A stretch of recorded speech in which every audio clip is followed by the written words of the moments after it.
Few drivers in motorsport command as much respect and admiration as Stirling Moss. Often called the greatest driver never to win a world championship, Moss was more than just a Formula One star.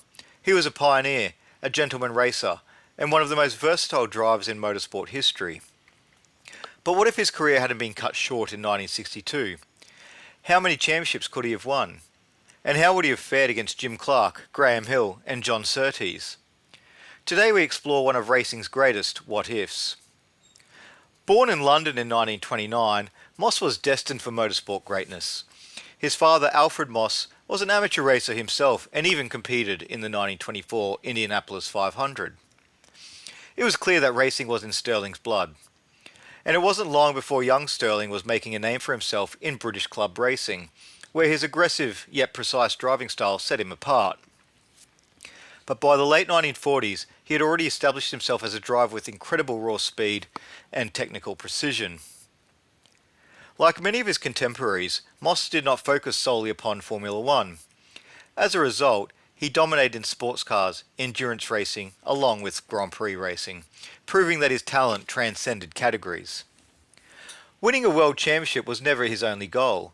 His mission was to prove himself against the very best in every form of racing. Moss's first full F1 season came in 1951, but it was his performances with Maserati in 54 and Mercedes in 55 that truly put him in the global spotlight. Partnering with the great one Manuel Fangio, Moss learned from the very best at Mercedes, taking his first Grand Prix victory at Aintree in 1955 and becoming the first British driver to win the British Grand Prix. Fangio later admitted, "Moss was the best of my era.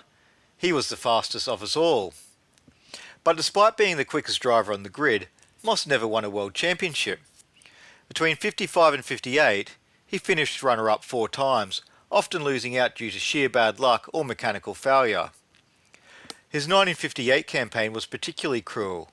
He won 4 races to Mike Hawthorn's 1, but due to a controversial moment of sportsmanship at the Portuguese Grand Prix, Moss effectively handed the title to his rival.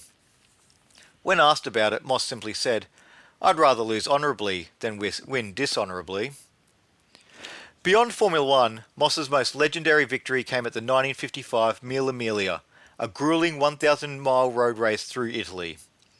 Driving a Mercedes-Benz 300 SLR, he and his co-driver Dennis Jenkinson competed the race in a record time of 10 hours and 7 minutes at an average speed of almost 100 miles per hour on open roads.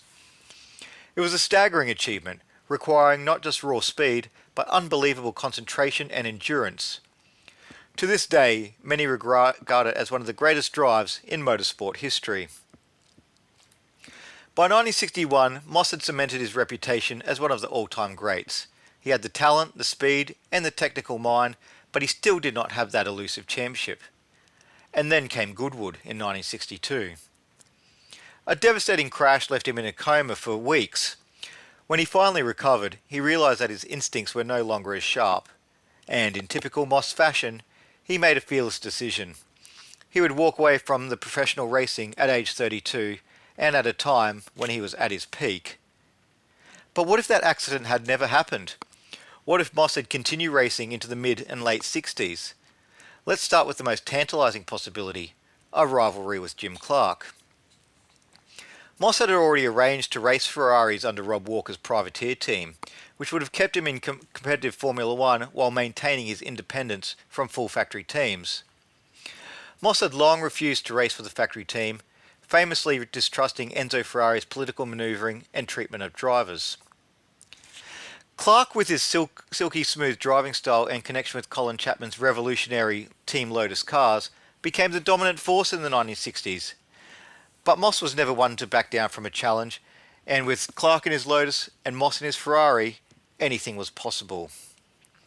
Their battles could have rivaled that of Senna and Prost, pushing both drivers to new levels of greatness. And then there's Graham Hill and John Surtees. Moss had already raced against them, but he never got the chance to face them in championship-winning years.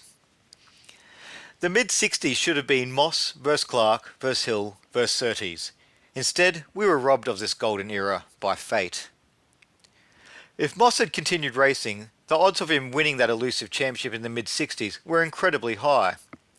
Whilst Lotus and Clark dominated in 63 and 65, 1964 was wide open, with 3 drivers going into the final race with a chance at the championship. And not only that, Ferrari won the title with John Surtees. Had Moss been in that Ferrari, he could have finally won that championship he so richly deserved. Furthermore, Moss had a strong relationship with Colin Chapman, having driven for him earlier in his career. With Lotus developing some of the most innovative cars in Formula One during the mid to late 60s, it's easy to imagine Moss in a Lotus 49 powered by the revolutionary Cosworth DFV engine. Had he returned to Lotus in 67, he might have been the one winning world championships rather than just watching from the sidelines. Stirling Moss's legend is built upon what he achieved, but also what he missed out on. His career was one of unfulfilled potential, not because of his own failings, but because fate intervened. Had he continued racing, he could have finally won his world championship, challenged Jim Clark in his prime, and become an even greater motorsport icon. So what do you think? Would Stirling Moss have finally won his world championship? Would he have taken the fight to Jim Clark, Graham Hill and John Surtees? How many more legendary victories did we miss out on? Please let me know in the comments below. And if you enjoyed this video, don't forget to like, subscribe and hit the notification bell so you never miss an episode of the Racing Chronicles. Thanks for watching. We'll see you next time.